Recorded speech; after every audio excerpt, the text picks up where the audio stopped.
Go. ഈ കഴിഞ്ഞ തെരഞ്ഞെടുപ്പുകളിൽ അതായത് വെസ്റ്റ് ബംഗാളിലും തമിഴ്നാട്ടിലും പുതുച്ചേരിയിലും കേരളത്തിലും ആസാമിലും ഒക്കെ നടന്നിട്ടുള്ള തെരഞ്ഞെടുപ്പുകളിൽ എല്ലാ സ്റ്റേറ്റുകളിലും തന്നെ BJP ജയിച്ചിരിക്കുന്നു എന്നുള്ളതാണ് എനിക്ക് നിങ്ങളോട് പറയാനുള്ളത്.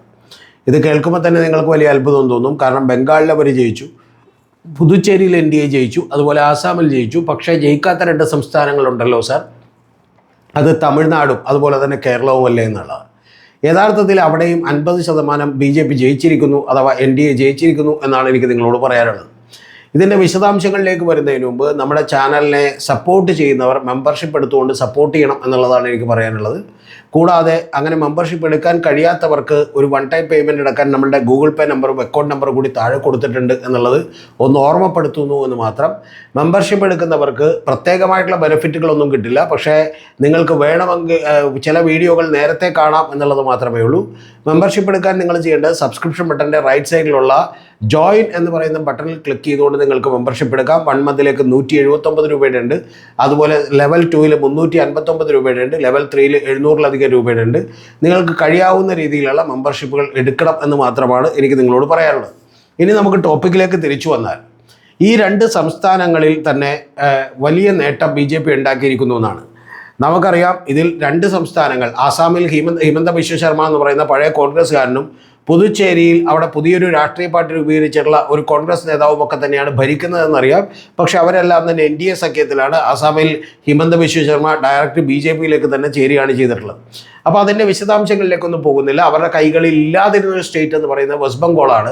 വെസ്റ്റ് ബംഗാളിൽ മമതയെ അവർ ഇത്തവണ കൃത്യമായി വീഴ്ത്തിയിരിക്കുന്നു.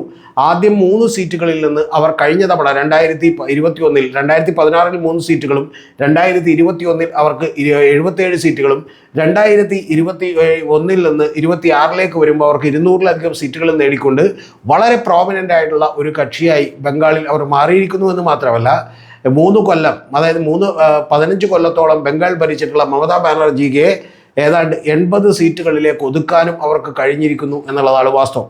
അപ്പോൾ അവിടെ അവർ ജയിച്ചു വന്നത് ക്ലാരിറ്റിയോടുകൂടി നമുക്കറിയാം. പിന്നെ നമുക്കറിയേണ്ടത് കേരളത്തിലും അതുപോലെ തന്നെ എങ്ങനെയാണ് തമിഴ്നാട്ടിലും അവർ ജയിച്ചത് എന്നുള്ളതാണ്. അതിന് ഞാൻ ആദ്യമേ തന്നെ വെസ്റ്റ് ബംഗാളിൻ്റെ ഉദാഹരണം പറയാം. വെസ്റ്റ് ബംഗാളിൽ അവിടെ ഒരു പാഠമുണ്ട് എന്നുള്ളതാണ്. അതുവരെ ഭരിച്ചുകൊണ്ടിരുന്ന കമ്മ്യൂണിസ്റ്റ് ഗവൺമെൻറ്റിനെ തകർത്തെറിഞ്ഞുകൊണ്ടാണ് മമതാ ബാനർജി വരുന്നത്. ആ മമതാ ബാനർജി വന്നപ്പോൾ അവിടെ RSS അന്ന് മമതാ ബാനർജിയെ വിശേഷിപ്പിച്ചത് ദുർഗ എന്നുള്ളതാണ്. മമതാ ബാനർജി അതിനുശേഷം BJPയുമായിട്ട് സഖ്യമുണ്ടാവുകയും അവരെ അവിടെ കൊണ്ടുവരികയും പിന്നീട് യഥാർത്ഥത്തിൽ അവരെ ഉപയോഗിച്ചുകൊണ്ട് ന്യൂനപക്ഷ കൺസോൾട്ടേഷൻ 30% വരുന്ന ന്യൂനപക്ഷ കൺസോൾട്ടേഷൻ ബംഗാളിൽ ഉണ്ടാക്കാമെന്നും എന്നും ആ ന്യൂനപക്ഷ കൺസോൾട്ടേഷൻ തങ്ങളുടെ ഒപ്പം തന്നെ നിൽക്കുമെന്നും വിചാരിച്ചാണ് മമത ഏറ്റവും ആദ്യം അത്തരത്തിലുള്ള പടികളിലേക്ക് ഇറങ്ങിയത്. BJPയും RSSും ആകട്ടെ കമ്മ്യൂണിസ്റ്റ് മന്ത്രിസഭകളെ മറിച്ചിടാൻ കുറച്ചുകൂടി ബുദ്ധിമുട്ടുണ്ട്. കാരണം അവർക്കെതിരെ കുറ്റങ്ങൾ കണ്ടുപിടിക്കാൻ കുറച്ച് ബുദ്ധിമുട്ടുണ്ട്. അവരെന്തൊക്കെ പറഞ്ഞാലും ജ്യോതി ബസുവോ അല്ലെങ്കിൽ അതിനുശേഷം ഭരിച്ച ആളുകളോ ഒക്കെ തന്നെ അഴിമതിക്കാരാണ് എന്ന് പറയാൻ കഴിയില്ല. അതുപോലെ വലിയ മോശപ്പെട്ട ഭരണമാണെന്ന് പറയാൻ കഴിയില്ല. വികസനം ഉണ്ടായിട്ടില്ല എന്നൊക്കെ പറയാം. പക്ഷെ എങ്കിൽ പോലും കുറച്ചുകൂടി ബുദ്ധിമുട്ടുള്ള ഒരു എതിരാളിയായിരിക്കും CPM എന്നുള്ളത് കൃത്യമായി BJPക്ക് മനസ്സിലായതുകൊണ്ട് ആ CPMൻ്റെ ഭരണം പോയിക്കോട്ടെ, ഇടതുപക്ഷത്തിൻ്റെ ഭരണം പോയിക്കോട്ടെ എന്ന് അവർ വിചാരിച്ചു. അങ്ങനെ ഇടതുപക്ഷത്തിൻ്റെ ഭരണത്തെ തകർത്തുകൊണ്ടാണ് അവർ മമതാ ബാനർജി അധികാരത്തിലേക്ക് എത്തുന്നത്. അതുകൊണ്ടാണ് മമതാ ബാനർജി ഇവർക്ക് ദുർഗയായി മാറിയത് എന്നുള്ളത് നമ്മളൊന്ന് ആലോചിക്കണം. പിന്നീട് അവർക്കറിയാം മമതാ ബാനർജിയും തൃണമൂൽ കോൺഗ്രസും ഭരിക്കുമ്പോൾ അതൊരു 5, 10, 15 കൊല്ലം ഭരിക്കുമ്പോൾ അതിലൊരു ഡീക്കേ ഉണ്ടാകുമെന്നും ഒരു അപജയം ഉണ്ടാകുമെന്നും അതിൽ വലിയ അഴിമതികൾ നടക്കുമെന്നും അവരെ മറിച്ചിടാൻ കുറച്ചുകൂടി ഞങ്ങൾക്ക് എളുപ്പമാകുമെന്നും കണ്ടുകൊണ്ടാണ് യഥാർത്ഥത്തിൽ ഒറ്റടിക്ക് തന്നെ മമതാ ബാനർജി അധികാരത്തിലേക്ക് എത്തിയപ്പോൾ തന്നെ BJP ഏതാണ്ട് വിജയിച്ചു കഴിഞ്ഞുവെന്നും പിന്നീട് BJPക്ക് വലിയ നേട്ടമുണ്ടാക്കാനും ഒക്കെ കഴിഞ്ഞത് അതിൻ്റെ അടിസ്ഥാനത്തിലാണ്. അതേ സ്ട്രാറ്റജി തന്നെ നിങ്ങൾ കേരളത്തിൻ്റെ കാര്യത്തിലുമൊക്കെ എടുത്തു നോക്കിയാൽ തീർച്ചയായും 50%-ലധികം ഇപ്പം തന്നെ BJP വിജയിച്ചു കഴിഞ്ഞിരിക്കുന്നു. കാരണം എന്തുകൊണ്ടാണ്? കാരണം ഇടതുപക്ഷ ജനാധിപത്യ മുന്നണിയും പിണറായി വിജയനും ഒക്കെ ഭരണത്തിലിരുന്നിട്ടുണ്ടെങ്കിൽ സ്വാഭാവികമായിട്ടും അവരെ എതിർക്കുക എന്ന് പറയുന്ന ഒരു ഹെർക്കുലിയൻ ടാസ്ക്കാണ്. കാരണം അവരെ സംബന്ധിച്ചിടത്തോളം ഏതെങ്കിലും മുസ്ലിം മതപ്രീണനമുണ്ടെന്നോ അല്ലെങ്കിൽ മറ്റേതെങ്കിലും തരത്തിലുള്ള കാര്യങ്ങളുണ്ടോ സമുദായിക പ്രീണനമുണ്ടെന്നോ ഒക്കെ ആവർത്തിക്കാൻ കഴിയില്ല, അല്ലെങ്കിൽ വിമർശിക്കാൻ കഴിയില്ലെന്ന് മാത്രമല്ല അഴിമതിയൊന്നും വലിയ തോതിൽ ഉയർത്തി കാണിക്കാൻ കഴിയില്ല എന്നുള്ളത് BJPക്ക് കൃത്യമായിട്ട് അറിയാം. BJPക്ക് അറിയേണ്ട ഏറ്റവും പ്രധാനപ്പെട്ട കാര്യം 50%-ലധികം വോട്ട് പിടിച്ചാണ് അവർ ലോക്സഭയിലേക്ക് മിക്ക സ്റ്റേറ്റുകളിലും അവർ അധികാരത്തിലിരിക്കുന്നത്, അവരുടെ വലിയ സ്വാധീനമുള്ള സ്റ്റേറ്റുകളിലെല്ലാം. അത് നിങ്ങൾ അറിയേണ്ടത്, ഇപ്പോൾ ഉത്തർപ്രദേശ് ആണെങ്കിലും അല്ലെങ്കിൽ ഡൽഹി ആണെങ്കിലും, ഉത്തർപ്രദേശിൽ അത്രത്തോളം വോട്ട് പിടിച്ചിട്ടില്ലെന്ന് പറയാം, പക്ഷേ രാജസ്ഥാൻ ആണെങ്കിലും മധ്യപ്രദേശ് ആണെങ്കിലും ഡൽഹി ആണെങ്കിലും ഹരിയാനയൊക്കെ ആണെങ്കിലും ഏതാണ്ട് 50% വോട്ട് പിടിച്ചതാണ്. ചില സംസ്ഥാനങ്ങളിൽ അവർ ലോക്സഭയിലേക്ക് മത്സരിക്കുമ്പോൾ 57% വരെ വോട്ടുകൾ കിട്ടാറുണ്ട്. അപ്പോൾ കേരളത്തിൽ അത്തരത്തിൽ 50% വോട്ട് കിട്ടണമെങ്കിൽ ഒരൊറ്റ വഴിയേ ഉള്ളൂ. കേരളത്തിൽ ആകെ 54% ഒരു കമ്മ്യൂണിറ്റി എന്ന് പറയുന്നത് ഹിന്ദു കമ്മ്യൂണിറ്റിയാണ്. അവരുടെ വോട്ടുകളിൽ ഏതാണ്ട് ഒരു 80% തങ്ങൾക്ക് കിട്ടണമെന്നുള്ളതാണ്. അങ്ങനെ 80% തങ്ങൾക്ക് കിട്ടണമെങ്കിൽ അവരുടെ ഒരു കൺസോൾട്ടേഷൻ സാധ്യമാകണം. ആ കൺസോൾട്ടേഷൻ സാധ്യമാകണമെങ്കിൽ CPM ഭരണത്തിലിരുന്നാലോ ഇടതുപക്ഷം ഭരണത്തിലിരുന്നാലോ നടക്കില്ല. പകരം ജമാഅത്തെ ഇസ്ലാമിയും മുസ്ലിം ലീഗുമൊക്കെ സപ്പോർട്ട് ചെയ്യുന്ന കോൺഗ്രസും അതുപോലെ VD സതീശനെ പോലെയുള്ള ആളുകളുമൊക്കെ ഭരണത്തിലിരുന്നാൽ, ഇനി VD സതീശനിൽ ആരിരുന്നാലും അവർക്ക് എളുപ്പമാണ്, VD സതീശനിരുന്നാൽ കുറച്ചുകൂടി എളുപ്പമാണ്. കാരണം ഇവർക്ക് അറ്റാക്ക് ചെയ്യാനും അത്തരത്തിൽ അറ്റാക്ക് ചെയ്യുമ്പോൾ പലപ്പോഴും അതിരുകടന്ന അറ്റാക്കുകൾ നടത്താനും മുസ്ലിം ലീഗിനെതിരെ ഒരു ജനവികാരം ഉണ്ടാക്കാനും, അങ്ങനെ വികാരം ഉണ്ടാക്കുമ്പോൾ CPMന്റെ കയ്യിലിരിക്കുന്ന ഹിന്ദു സമുദായ വോട്ട് ബാങ്കുകൾ കൂടി കൃത്യമായി BJPയിലേക്ക് എത്തുകയും ചെയ്യും എന്നുള്ളത് അവർക്ക് മനസ്സിലായി. അപ്പോൾ അങ്ങനെ മനസ്സിലാക്കുമ്പോൾ അവരെ സംബന്ധിച്ചിടത്തോളം അവരുടെ പണി ഏതാണ്ട് ഒരു 50% പൂർത്തിയായിരിക്കുന്നു. കാരണം കേരളത്തിൽ UDF ഭരണത്തിലേക്ക് എത്തുമ്പോൾ, അങ്ങനെ UDF ഭരണത്തിലേക്ക് എത്തുമ്പോൾ 2 ഗുണങ്ങളുണ്ട്. ഇത്തരത്തിൽ അവരുടെ വളർച്ചയ്ക്ക് വളരെ ഗുണകരമാകുന്നു. ഇപ്പോൾ തിരുവല്ലയിലൊക്കെ തന്നെ അനൂപ് ആൻ്റണി രണ്ടാമതെത്തുന്നു എന്ന് പറയുമ്പോൾ യഥാർത്ഥത്തിൽ മറ്റൊരു സൗകര്യം കൂടിയുണ്ട്. ആ സൗകര്യം എന്ന് പറയുന്നത് 100-102 വരുന്ന MLAമാർ UDFന് ഉണ്ടാവുന്നു, അതിൽ 63 പേർ കോൺഗ്രസിന് ഉണ്ടാവുന്നു എന്ന് പറയുമ്പോൾ, കോൺഗ്രസിൽ ഇപ്പോൾ മുഖ്യമന്ത്രി തർക്കവും അതിനുശേഷം മന്ത്രിസ്ഥാനത്തെക്കുറിച്ചുള്ള തർക്കവും ഒക്കെ ഉണ്ടാവുമ്പോൾ സ്വാഭാവികമായിട്ടും കുറേ ആളുകളെങ്കിലും ആ MLAമാരിൽ നടത്തിയെടുക്കാനും നിരവധി നേതാക്കളെ തന്നെ നടത്തിയെടുക്കാനും അടുത്ത തവണ തങ്ങളുടെ തെരഞ്ഞെടുപ്പിലേക്ക് തങ്ങളുടെ സ്ഥാനാർത്ഥികളെ മത്സരിക്കാനും കഴിയും. നേരത്തേക്ക് അങ്ങനെ ആളുകൾ പോകാതിരുന്നതിൻ്റെ കാര്യം, കോടിക്കണക്കിന് രൂപ കിട്ടിയാലും പോകാൻ കഴിയാത്തതിൻ്റെ കാര്യം, രാഷ്ട്രീയം അവിടെ വെച്ച് തീർത്തേണ്ടി വരും എന്നുള്ളത് കൊണ്ടാണ്. എന്ന് പറഞ്ഞാൽ BJPയുടെ ഒപ്പം പോയിട്ട് ഒരു കാരണവശാലും ജയിക്കാൻ കഴിയില്ല എന്നവർക്ക് അറിയാവുന്നതുകൊണ്ടാണ്. അതേസമയം ഇവിടെ BJPയുടെ ഒപ്പം പോയിട്ടുണ്ടെങ്കിൽ ഇത്തവണ മുതൽ അവർക്ക് വേണമെങ്കിൽ ജയിക്കാൻ കഴിയുമെന്ന് പറഞ്ഞ പ്രതീതി ഉണ്ടായിട്ടുണ്ട്. കാരണം നിരവധി മണ്ഡലങ്ങളിൽ അവരുടെ വോട്ട് ഷെയർ വളരെ കൂടിയിട്ടുണ്ട്. അതുകൊണ്ട് തന്നെ അവരെ സംബന്ധിച്ചിടത്തോളം നിങ്ങളുടെ കയ്യിൽ ഒരു 10,000, 10,000, 20,000, 15,000 വോട്ടുകൾ കൂടി സമാഹരിക്കാൻ കഴിയുന്ന ഒരു നേതാവാണെങ്കിൽ നിങ്ങൾക്ക് BJPയുടെ പിന്തുണ ഉണ്ടെങ്കിൽ തന്നെ ജയിക്കാൻ കഴിയും എന്ന് പറയുന്ന തോന്നലുണ്ട്.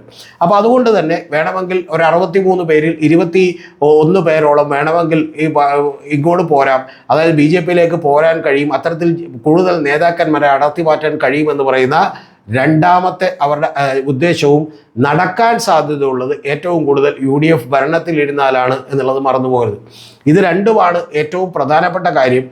പക്ഷേ നേരത്തെ ഞാൻ പറഞ്ഞ കാര്യവും മറന്നു പോകരുത്. ഒന്നാമത്തെ കാര്യം, മുസ്ലിം ലീഗിൻ്റെയും ജമാഅത്തിനും വഴങ്ങിക്കൊടുക്കുന്ന കോൺഗ്രസ് ആണ് ഇവിടെ ഉള്ളതെന്ന് പറഞ്ഞാൽ പ്രചണ്ഡമായ പ്രചരണത്തിന് അവർക്ക് നേതൃത്വം കൊടുക്കുകയും ആ പ്രചരണത്തിൻ്റെ തീവ്രതയിലേക്ക് ഒരിക്കലും തന്നെ ഈ പറയുന്ന CPMന് എത്താൻ കഴിയാതിരിക്കുകയും ചെയ്യും. അതെല്ലാം തുടങ്ങിക്കഴിഞ്ഞിരിക്കുന്നു. പ്രതീഷ് വിശ്വനാഥൻ പറയുന്നത് ഹിന്ദു MLAമാർ UDFന് കുറവാണ് എന്നുള്ള തെറ്റായ കണക്കുകളൊക്കെയാണ്. പക്ഷെ എങ്കിൽ പോലും ആ തെറ്റായ കണക്കുകൾ വെച്ചുകൊണ്ട് അദ്ദേഹം പറയാൻ തുടങ്ങിയിരിക്കുന്നു എന്ന് പറയുന്നത് ഇതിൻ്റെ സൂചനയാണ്.